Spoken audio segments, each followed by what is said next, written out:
Keys Marathi story. म्हाताऱ्या सिंहाचं आजारपण। जंगलाचा राजा सिंह म्हातारा झाला होता।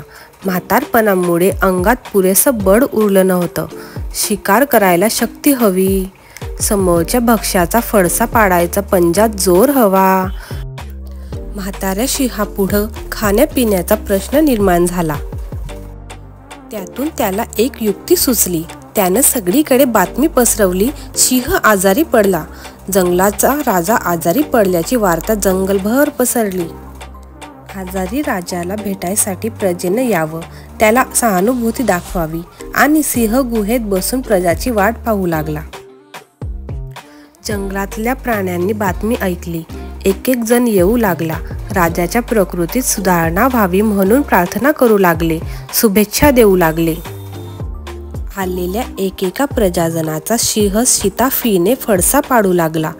अशा प्रकारे अनेक प्राण्यांचा इथं निकाल लागला। एके दिवशी ससा सिंहाला भेटायला आला। तो हुशार होता। गुहेच्या तोंडाशी अंतर ठेवून तो उभा राहिला आणि सिंहाला विचारलं, महाराज, आपण कसे आहात? तुमच्या प्रकृतीत आराम पडावा म्हणून मी प्रार्थना करीत आहे। बाहेर उभ्या असलेल्या सशाकडे बघत सिंहानं म्हटलं, प्रिय मित्रा, तू भेटायला आलास, मला खूप आनंद झाला।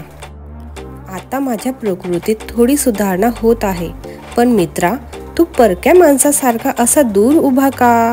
जवळ ये, माझ्या प्रजाजनास भेटताना मला खूप आनंद होतो आहे। महाराज, आपल्या निमंत्रणाचं आणि आदरातिथ्याबद्दल मी अत्यंत आभारी आहे। आपण राजा आहात, मी एक सामान्य प्रजाजन आहे। आपला मान राखत आपल्यापासून अंतर राखून राहणं हेच माझ्या हिताचं आहे। ससा थांबला। सिंह काही बोलणार तोवरच तो पुन्हा म्हणाला, मी बघितलं, आपल्या भेटीसाठी आलेल्या अनेक प्राण्यांचा पायाचे ठसे गुहेत गेलेले दिसतात, पण एकही बाहेर आल्याचे निशाण नाही। तात्पर्य, जो हुशार असतो तो इतरांचं दुर्दैव बघून सावरतो, स्वतःला शिकतो आणि योग्य मार्ग स्वीकारतो। तर मित्रांनो, कशी वाटली तुम्हाला आजची गोष्ट? आवडली ना? आवडली असेल तर लाईक करा, आमच्या चॅनलला सबस्क्राईब करा आणि अजून अशा गोष्टींसाठी बेल आयकॉनवर क्लिक करा। थँक्यू।